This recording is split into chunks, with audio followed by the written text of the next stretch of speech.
আজকে অনেক মজা পেয়েছি রে, মনটা অনেক শান্তি লাগছে। টেবিলের উপর তোর টাকা রাখা আছে, পুরো 10,000 টাকাই রাখা আছে, নিয়ে যা। ওকে বেবি, যাওয়ার সময় টাকাটা নিয়ে যাব। যাওয়ার সময় নিয়ে যাবি মানে? তুই কি এখানে আমার সাথে সময় কাটাবি নাকি? আমি কিন্তু এর জন্য এক্সট্রা টাকা দিতে পারবো না, আগেই বলে দিলাম। আরে এত ভয় পাচ্ছিস কেন? আমি কি এক্সট্রা টাকা দিতে বলেছি নাকি? এমনি তোর সাথে সময় কাটাতে ইচ্ছে করছে তাই। ওরে বাবা, তুই আমার সাথে এক্সট্রা সময় কাটাবি, সেটা আবার বিনা পয়সায়? ব্যাপারটা কি? হ্যাঁ, এমন ভাবে বলছিস যেন তোকে আমি টাকা ছাড়া ফ্রি সার্ভিস কখনো দেইনি। আমার তো প্রতি সপ্তাহে ছুটির দিন তোকে সার্ভিস দেওয়ার কথা, কিন্তু আমি তো ছুটির দিন ছাড়াও মাঝে মাঝে এসে তোকে ফ্রি সার্ভিস দিয়েছি অনেকবার। তুই তো কাজ শেষেই দৌড়, আগে তো কখনো আমার সাথে এক্সট্রা সময় কাটাসনি। তাই বুঝি? আচ্ছা ঠিক আছে, আজকে তাহলে তোর সাথে সারা রাত থাকবো। চাইলে রাতে আবারও করতে পারিস, যদি তোর জিনিসের দম থাকে। সত্যি বলছিস? আজকে সারা রাত তুই আমার সাথে থাকবি? হ্যাঁ রে লক্ষ্মী সোনা, আজকে সারা রাত তোর সাথে থাকবো। শুধু তাই না, তুই যতবার ইচ্ছা ততবার করতে পারিস। আজকে তোকে বাধা দেব না, কোনো এক্সট্রা টাকাও নেব না, একেবারে ফ্রি সার্ভিস। তুই কি আসলেই সারা রাত আমার সাথে থাকবি? আমার তো একেবারেই বিশ্বাস হচ্ছে না। উফ, এক কথার কতবার বলবো রে তোকে? আমি আজকে সারা রাত তোর সাথেই থাকবো, তোর সাথে এক বিছানায় ঘুমাবো, তোর সাথে এক টেবিলে বসে খাবার খাবো। কিন্তু আমি তো তোর জন্য খাবার আনিনি, জানিসই তো একা মানুষ আমি, বাসায় এসে রান্না বান্না করতে ইচ্ছে করে না, তাই বাইরে থেকে খাবার কিনে নিয়ে আসি।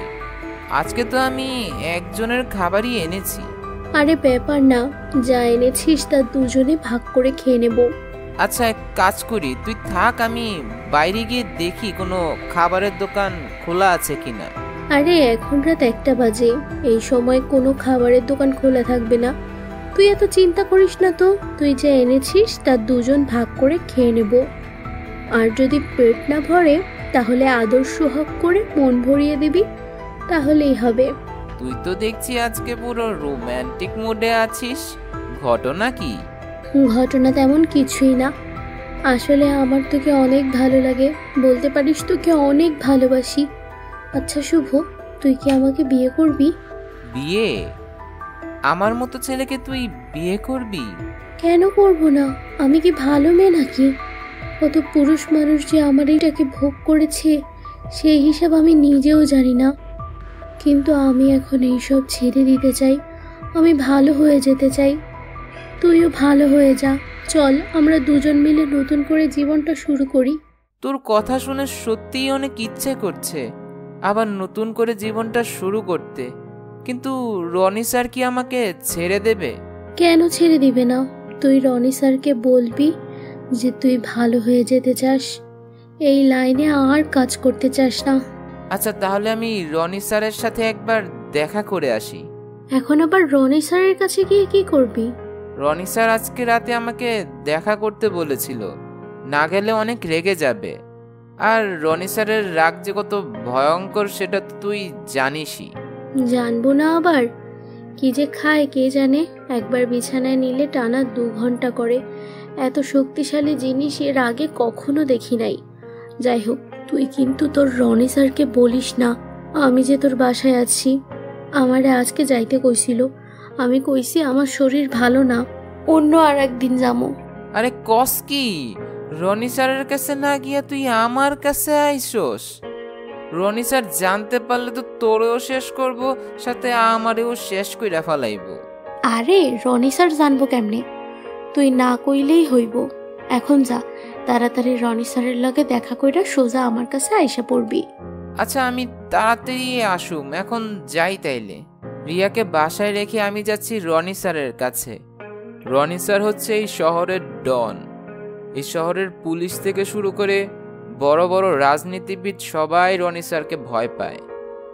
আর এই শহরের শান্তিতে ব্যবসা করতে হলে প্রতি মাসে রনি স্যারের সাথে একবার দেখা করতে যেতেই হয়। খালি হাতে গেলে হবে না, কিন্তু হাত ভরে নিয়ে যেতে হয় টাকা। রনি স্যারের কাছে এসে দেখি উনি অনেক রেগে আছেন। কিভাবে বুঝলাম উনি রেগে আছে জানেন? রনি স্যার যখন রেগে থাকেন তখন তিনি একা থাকেন, নয়তো 2-3টা মেয়ে সবসময় তার সাথে থাকে তার সেবা যত্ন করার জন্য। আমাকে দেখে রনি স্যার বলল, আরে শুভ নাকি, তুই আইয়া পড়ছস? আমি তো তোর লেগাই অপেক্ষা করতেছিলাম। তরে আজকে একটা দরকারি কাজে পাঠামু। স্যার আজকে আপনার মেজাজটা কি বেশি গরম? আমি একটা কথা কইতাম। কি কইতে চাস কইয়া ফালা। আমার মেজাজ গরম না, অনেক ঠান্ডা আছে, আগুনের মতো ঠান্ডা আছে। না স্যার থাক, অন্য একদিন কমুনে। আপনি আমারে কি একটা কাজের লেগে যেন আইতে কইছিলেন। আমাগো শহরে এক নতুন গোয়েন্দা আইছে, আমার সব গোপন খবর ফাঁস কইরা দিতাছে। তোর কাজ হইল ওই গোয়েন্দারে আদর আপ্যায়ন করা। এমন আদর আপ্যায়ন করবি যেন সোজা উপরে চইলা যায়। স্যার আসলে আমি এই কাজটা ছাইরা দিতে চাই। এইসব কাজ আর করবো না ভাবতাছি। আমারে দিয়া তো আগের মতো কাজ হয় না, আপনিই তো কইছিলেন। তুই কাজ ছাইরা দিতে চাস? আচ্ছা ঠিক আছে, তোরে আমি মুক্তি দিয়া দিমু, কিন্তু আমার লেগে একটা শেষ কাজ তোরে করতেই হইব। সত্যি কইতাছেন স্যার? আপনি সত্যি আমারে মুক্তি দিবেন? আপনি আমারে একবার শুধু কোন কি করতে হইব, আমি আপনার শেষ কাজটা অবশ্যই কইরা দিমু। কাজটা তো তোরেই করতে হইব, নাইলে তো তোরে আমি মুক্তি দিমু না। ওই নতুন গোয়েন্দারে উপরে পাঠানোর ব্যবস্থা কর, তাইলে 1 কোটি টাকা পাবি, আর পাবি মুক্তি। 1 কোটি টাকা? 1 কোটি টাকা পাইলে তো সারা জীবন অনেক সুখে শান্তিতে কাটাইতে পারমু। কাজটা কিন্তু সহজ না, অনেক কঠিন। তুই করতে পারবি তো, নাকি অন্য কাউরে দিমু কাজটা করতে? যত কঠিন কাজই হোক আমি করতে পারমু। আপনি শুধু একবার কোন কেই সেই গোয়েন্দা। আমি নতুন গোয়েন্দার উপরে পাঠানোর ব্যবস্থা করতেছি। ঠিক আছে, তোর উপরে ভরসা করলাম তাইলে, যেহেতু আগেও কাজ করছস, আশা করি এবারও করতে পারবি। এখন যা, তোর বাসায় যা। বাসায় যামু? স্যার কি কইতাছেন আপনি? বাসায় গিয়া কি করমু? আমি তো আজকে রাতে ওই মহিলা গোয়েন্দার উপরে পাঠাইয়া দিতে চাই। আরে তোরে তো আমি ওই সুন্দরী মহিলা গোয়েন্দারে উপরে পাঠানোর লেগেই তোর বাসায় পাঠাইতাছি। এখন ওই মহিলা গোয়েন্দা তো তোর বাসাতেই আছে। স্যার আমি তো কিছুই বুঝতে পারতাছি না, আপনি কার কথা কইতাছেন? কে নতুন মহিলা গোয়েন্দা? তুই রিয়ারে চিনস না? আমি তো খবর পাইলাম রিয়া নাকি এখন তোর বাসায় আছে। আর তুই কি জানস রিয়া কেডা? রিয়া হইল সেই নতুন গোয়েন্দা। যা, রিয়ারে উপরে পাঠানোর ব্যবস্থা কর। স্যার আপনি কি কইতাছেন? রিয়া গোয়েন্দা? আজকে ওরে আমি ছাড়মু না। ও আমার লগে বেইমানি করছে। রিয়া যে গোয়েন্দা আমি যদি আগে জানতাম তাইলে অনেক আগেই ওর উপরে পাঠাইয়া দিতাম। দেরি করতাছস কেন? যা তাইলে। রিয়া তো এখনো তোর বাসায় আছে, ওরে উপরে পাঠাইয়া দিয়া তোর জীবনের শেষ কাজটা কমপ্লিট কইরা ফেলা। রনি স্যারকে তো বলে এসেছি রিয়াকে শেষ করে দেব, কিন্তু এটা করা আমার পক্ষে কোনোভাবেই সম্ভব না, কারণ আমরা দুজন যে একই কাজ করছি। হঠাৎ খেয়াল করলাম রনি স্যারের কিছু লোক আমাকে ফলো করছে। বুঝলাম না এরা আমাকে কেন ফলো করছে। সেই কখন থেকে শুভর জন্য অপেক্ষা করছি, কিন্তু ওর তো কোনো খবরই নাই। আরে রনি স্যার শুভর ফ্ল্যাটে কেন এসেছে? শুভ কি তাহলে রনি স্যারকে বলে দিয়েছে যে আমি ওর বাসায় আছি? রনি স্যারকে দেখে আজকে অনেক ভয় লাগছে, জানি না কেন এমন লাগছে। তবুও মুখে হাসি দিয়ে রনি স্যারকে বললাম, আরে স্যার আসুন আসুন, ভেতরে আসুন, আমি জানতাম আপনি আজকে আমার কাছে আসবেন।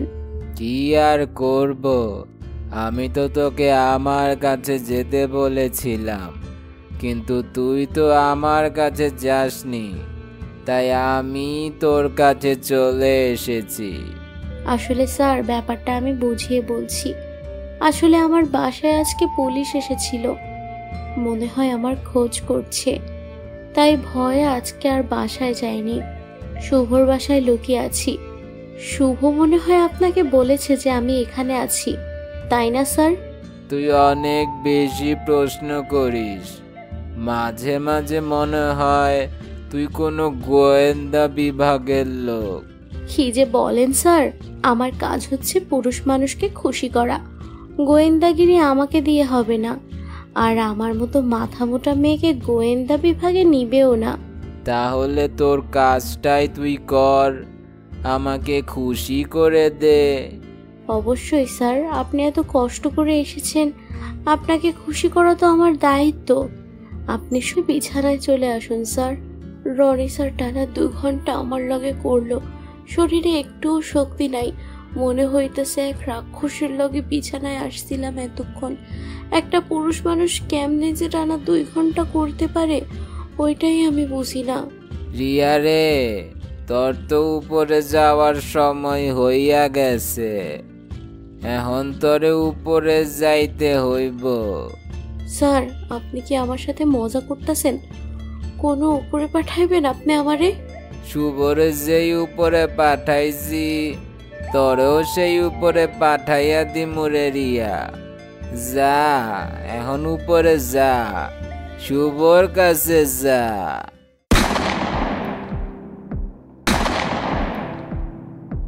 শুভ আর রিয়া 2 জন মিলে আমারে উপরে পাঠাইতে চাইছিল, কিন্তু আমি ওগো উপরে পাঠাইয়া দিলাম। শুভ আর রিয়া 2 জনই গোয়েন্দা বিভাগের লোক, আমার সব খবর বাইরে ফাঁস কইরা দিত। আজকে আমি রিয়ারে পাঠাইছিলাম শুভরে শেষ কইরা দিতে, আর শুভরে পাঠাইছিলাম রিয়ারে শেষ কইরা দিতে, কিন্তু ওরা কেউই ওগো কাজটা করতে পারে নাই। তাই আমারই কষ্ট কইরা ওগো 2 জনরে শেষ কইরা দিতে হইল। ওরা আমারে যতটা বোকা ভাবছিল, আমি আসলে ততটা বোকাও না।